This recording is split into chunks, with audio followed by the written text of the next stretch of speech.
Hey guys, what's going on? Blaine back for another Netflix review, and today I'm going to be talking about the miniseries Lupin.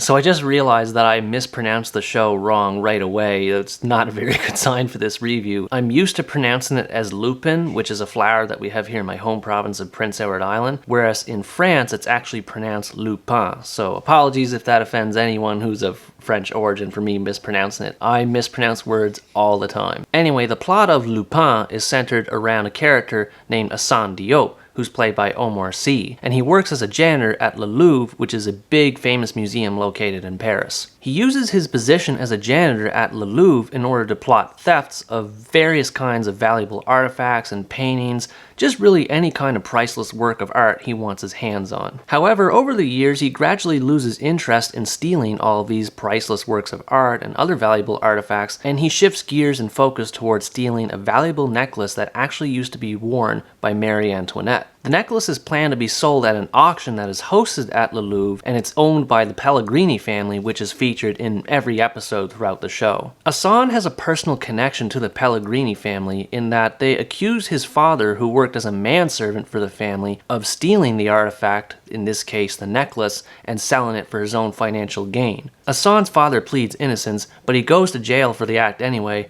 and he ends up committing suicide behind bars. So throughout the entire miniseries, or at least part of it, we only have the first 5 episodes so far, and the last 5 are going to be released later on throughout the year. The miniseries to this point shows Hassan trying to seek revenge for the imprisonment and the death of his father. I found it to be a very good tragic narrative, and it's backed up by a lot of spy and thriller elements that are featured in every episode. It shows Hassan doing all kinds of different acts of espionage, whether it's stealing a VHS cassette tape or if he's trying to interrogate someone. I was surprised at how similar it was to a lot of, say, James Bond films or any other kind of spy thrillers like that. There was a lot of spy-like stuff that was present in this show, and I really liked seeing that put into action, especially considering each episode's about an hour long, which means you get to be entertained by all this spy stuff for an hour each, and I really love that aspect. I also liked all the references to the fictional character Arsène Lupin, which was also a famous gentleman thief who is constantly referenced throughout the show. In fact, the character Hassan Diop takes a lot of inspiration from Lupin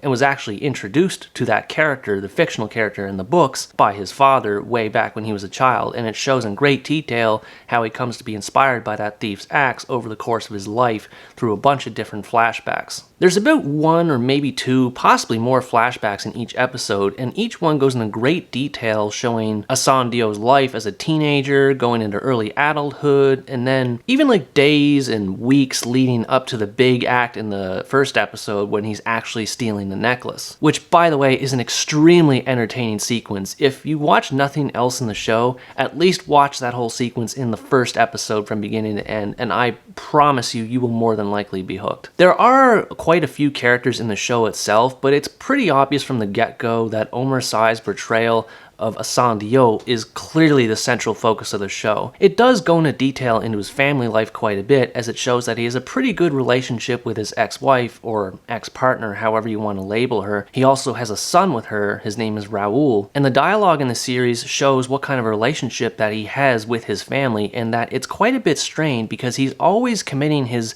acts of thievery throughout the city, and this has an impact on his relationship with his family as a result, because he's always missing things, he's always missing events, and he's constantly getting criticized for it all the time by his partner especially. It also shows a lot of detail into the Pellegrini family and how Hassan Diop has a personal connection with them, specifically with the daughter of the patriarch, who's considered to be the main villain of the story. There's just all sorts of bits and pieces in the dialogue to pick away at. There's so much personal history between the Pellegrini family and Diop that alone is worth the price of admission, the fact that there's so much detail to pick away. Of course, Omar Sy's portrayal of Hassan is the main highlight of the show. He has a ton of charisma and is so entertaining to watch on screen whenever he pulls off an act, and he just always finds a way to stay one step ahead of the enemy, and it's a blast to watch him gain the upper hand whenever you think he's about to get caught, only to pull a trump card out of his sleeve and he's like, gotcha, I don't know, I thought there'd be more of a dramatic focus in this show whenever I first heard of it, but as it turns out, it's actually quite a bit more comedic in approach, which I do like because I think we have more than enough dramatic,